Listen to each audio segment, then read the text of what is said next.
What if a few sentences, I mean, literally just a handful of words, tacked onto the end of an ancient manuscript, led directly to deadly practices in the modern world? Yeah, practices involving, lethal poison, venomous snakes, and just a really dangerous misunderstanding of human limits. It's wild to wrap your head around. Welcome to the deep dive, by the way.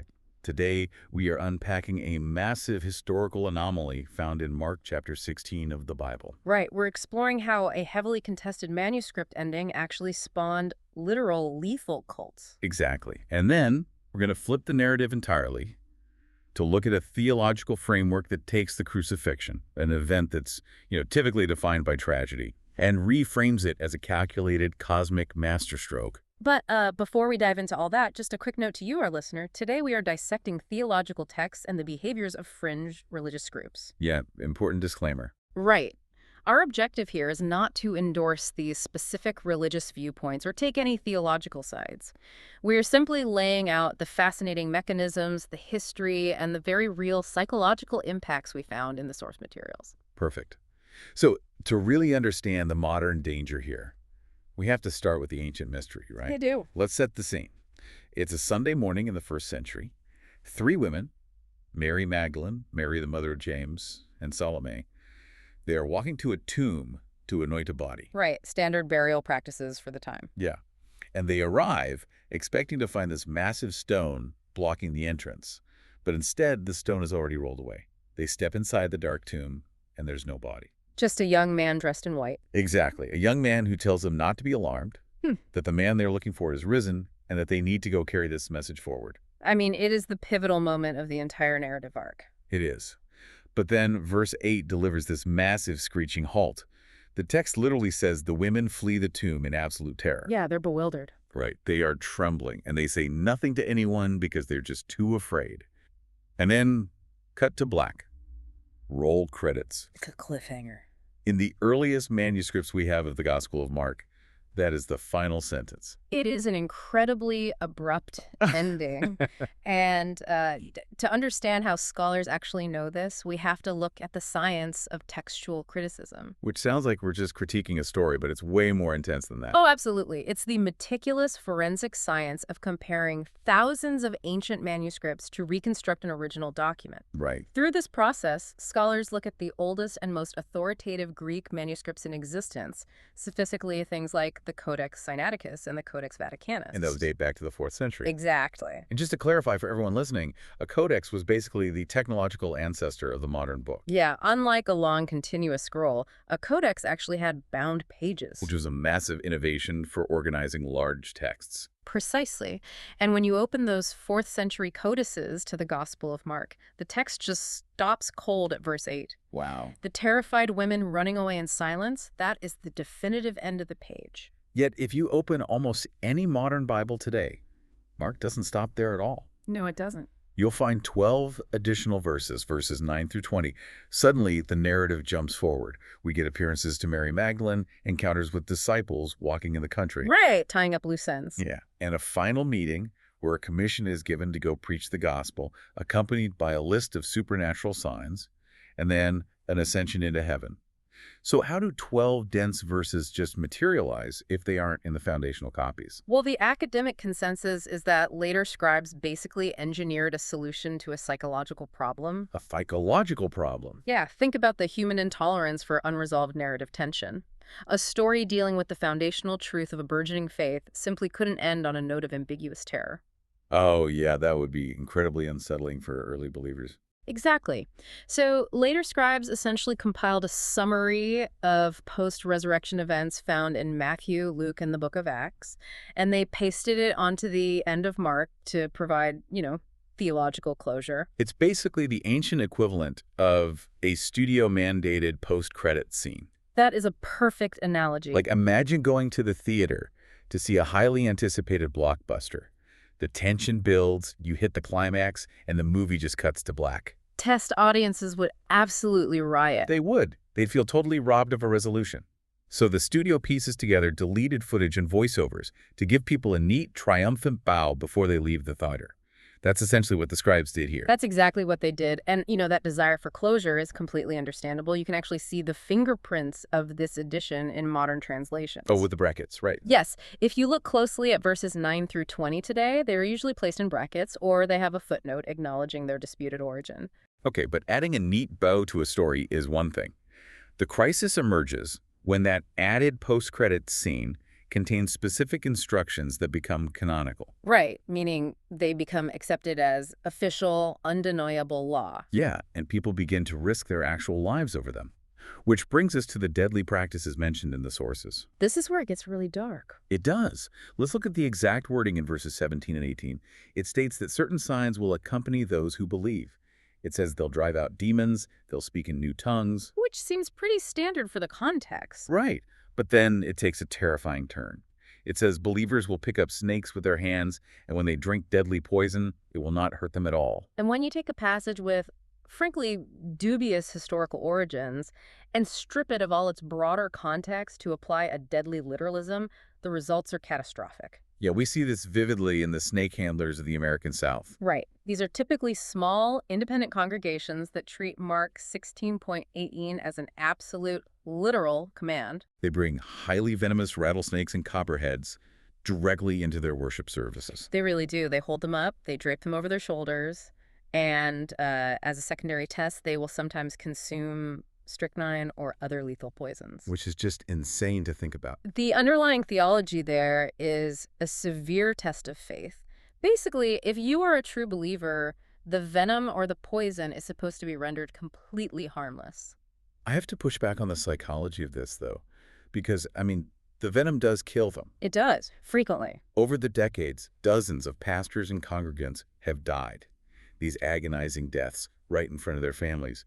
If a congregation watches their spiritual leader get bitten and die, how does the church not immediately collapse? That's a great question. How does that not instantly break the illusion? Well, that is where the psychological mechanism of selective belief or, cognitive dissonance kicks in. Oh, I see. When a tragic death occurs in these groups, the community does not blame the text, because acknowledging that the text is flawed or misinterpreted would mean their entire worldview collapses. So you have to find another reason. Exactly. Psychological self-preservation demands that they blame the victim. The congregation rationalizes the death by concluding that the pastor experienced a momentary lapse in faith. Wow. Or they frame it as an inscrutable part of God's timing. So the failure of the ritual perversely strengthens the ideological trap. It really does. It makes the survivors feel like the stakes of their faith are literal life and death, reinforcing their commitment to it. It creates this closed loop of logic that is incredibly difficult to break out of. And mainstream theology widely condemns this practice, not just as fanatical, but as fundamentally suicidal. Because it equates reckless physical endangerment with spiritual devotion. Precisely. And it isn't just rural snake handlers misusing this text either. The source materials detail other movements, like the Berean movement, and various extreme charismatic groups that use the non-lethal parts of this passage to assert power. Yeah, spiritual authority is easily weaponized. These groups focus heavily on the first half of the promise, casting out demons, healing the sick, speaking in tongues. Right. They utilize these supernatural displays to construct a very rigid hierarchy of faith. If you can perform or manifest these signs, you are part of the spiritual elite. And if you can't? If you cannot, you are marginalized. You're told your faith is weak, or worse, you're told you are actively influenced by demonic forces. The text basically becomes a tool for establishing control and dominance over a congregation. But there is a glaring logical flaw in how these hierarchical groups operate.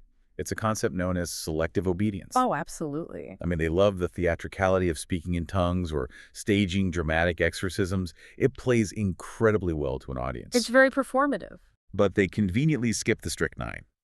If they literally believe Mark 16 is a daily mandate for all believers to prove their authority, why aren't they passing around a cup of poison to the church elders? Exactly. They cherry-pick the miracles with a 0% mortality rate. It really exposes the performative nature of their theology. It's like testing the efficacy of a bulletproof vest by intentionally shooting yourself point blank in the chest, just to prove you bought a good vest. That's a great way to put it. That isn't faith, it's recklessness. True reliance on the vest is trusting it to protect you if you happen to be ambushed in the line of duty. And that ambush scenario aligns flawlessly with orthodox, mainstream interpretations of this passage. Even if we accept the longer ending of Mark as authoritative, historical theology argues it was never an invitation to perform carnival stunts. Right. It was meant as an assurance of supernatural protection during the inevitable, unforeseen dangers of spreading a controversial message in a hostile world. Protection from the ambush, not the self-inflicted gunshot. Exactly. Consider the Apostle Paul in the book of Acts, chapter 28. He is shipwrecked on the island of Malta. He is gathering brushwood to build a fire for survival, and a venomous viper bites his hand. And the locals expect him to drop dead, right? They do. Instead, he simply shakes the snake off into the fire and suffers no ill effects. Because he wasn't hunting for the snake to show off his spiritual rank to the Maltese locals. It was just an occupational hazard. Exactly. And compare Paul's reaction to an incident involving Jesus himself. Oh, the temptation in the wilderness. Right. In the wilderness narratives, Satan dares Jesus to throw himself off the highest point of the temple, explicitly quoting scripture that promised angels would catch him. And Jesus flatly refuses. He does. He states, "Do not put the Lord your God to the test." Intentionally drinking poison isn't a demonstration of faith, it's an act of supreme arrogance. Okay, so if these signs, the healing, the protection, the authority over demons, if they aren't meant for parlor tricks and they aren't meant to build an elite church hierarchy, we have to ask what the actual mission was. Right. Why authorize this kind of power at all? Exactly. To understand the scope of that authority, we have to completely rewind the tape. We have to leave the New Testament, zoom all the way out, and go back to Genesis. This is where the narrative shifts from a localized anomaly to a sweeping epic. The sources provide a profound theological reframing of the crucifixion and resurrection. Because in most modern religious contexts, think about how Holy Week is treated. It is viewed through a lens of deep sorrow, mourning, and human guilt. Right. The focus is heavily on the physical torture and the tragedy of the event. It's basically treated as a profound deceit that eventually gets a miraculous happy ending 3 days later. But these theological analyses from the sources argue that viewing the cross primarily as a tragedy is just far too narrow. They present it as a calculated, overwhelming victory based on a very specific cosmic blueprint laid out in Genesis 3.15. Genesis 3.15. For those who might not have read it recently, this happens right after the fall in the Garden of Eden, right? A curse is being pronounced on the serpent. Yeah, it's widely known by theologians as the proto-evangelium, or the first prophecy. The declaration to the serpent states that there will be enmity between the serpent's offspring and the woman's offspring. And then comes the decisive mechanism. Right. It says he will crush your head and you will strike his heel. Crush your head and strike his heel. How does an obscure line from Genesis completely reframe a Roman execution thousands of years later? It changes the entire motive. It means Jesus didn't wander the ancient world merely to dispense moral teachings or be a philosopher. Yep. He was operating as a highly specialized task force deployed to execute this specific cosmic transaction. Oh, wow. Think about it. A snake biting a heel is a lethal attack to a normal human. But on this cosmic scale, it represents a temporary, albeit painful wound compared to the permanent defeat of a crushed head. So the cross wasn't an accident where evil temporarily won. Not at all. The cross was the moment the heel was willingly offered to be struck. That reframes everything, especially the Garden of Gethsemane. Because the night before the execution, Jesus is described as sweating blood in absolute agony, asking for the cup to pass. We are generally taught he was terrified of the physical torture of a Roman crucifixion. While the physical dread was surely real, these sources reinterpret the core of that agony. It wasn't merely a fear of death. What was it then? It was the profound, almost incomprehensible psychological agony of a superior, divine being willingly submitting to a lowly, unequal enemy. Man, that is a heavy thought. Jesus possessed the power to annihilate the opposition instantly, to restrain that power, to allow himself to be captured, mocked, and killed by an infinitely inferior foe, to willingly allow his heel to be struck was the ultimate indignity, but he submitted to it purely to fulfill the promise of ultimate justice. Let's put this in the context of a chess match for you listening. Imagine watching a grandmaster play. Out of nowhere, the grandmaster intentionally leaves their queen exposed, allowing a lowly pawn to take it. To an amateur watching the game, it looks like a devastating blunder. Exactly. The amateur mourns the loss of the best piece on the board, thinking the game is just falling apart. But the grandmaster isn't sweating. They know the loss of the queen is the exact calculated sacrifice required to secure an unavoidable checkmate 5 moves later. The amateur sees tragedy, the grandmaster sees strategy, the crucifixion is the strategic sacrifice of the queen, and the resurrection is the checkmate. And according to this framework, that checkmate is an elegant, 100% successful mission completion. Jesus didn't just survive death, he crushed the central server. The serpent's head was smashed. Central server is a fantastic modern equivalent for what the sources describe. The head of the opposition, the core leadership of the ultimate evil, is utterly broken and taken offline. Which brings us right back to those bizarre, controversial signs in Mark 16. If the central server is smashed, the signs take on a totally different meaning. They really do. It's no longer about individual believers trying to wage war against the ultimate evil. The boss is already dead. It is an ultimate transfer of authority. The text essentially translates to, I took out the leader, I crushed the head. Now you use my name to sweep up the remaining minions. It's a mock-up aberration. Exactly. You handle the localized, disorganized resistance, the stray demons, the sickness. The psychological shift that provides for a believer must be massive. I mean, if you truly internalize this framework, you remove fear from the equation. Totally. You aren't terrified of a cosmic war anymore because you know the war is over. Holy Week transforms from a time of debilitating sadness and guilt into a recognition of an overwhelming strategic victory. It replaces anxiety with a demonstration of absolute faithfulness to a cosmic promise. It transforms how a person views their own agency in the world. We have covered incredible ground today. We started with a dry textual anomaly in a mysterious post-credit scene added to the end of Mark by anxious scribes. Right. We examined how a rigid, context-free literalism of those added words led to fatal snake handling and manipulative cult hierarchies. Yeah, really dangerous stuff. And finally, we traced a sweeping narrative thread from a garden in Genesis to a garden tomb in Mark, reframing the crucifixion from a helpless tragedy into a brilliant strategic masterstroke. If there's a core takeaway for you, our listener, it is recognizing the sheer power and the profound danger of how we interpret text. Absolutely. Stripping a manuscript from its historical roots and its broader narrative context can literally be fatal. But when you do the arduous work of connecting the dots, of reading the end of a story in light of its very beginning, you uncover an immense intellectual and narrative beauty.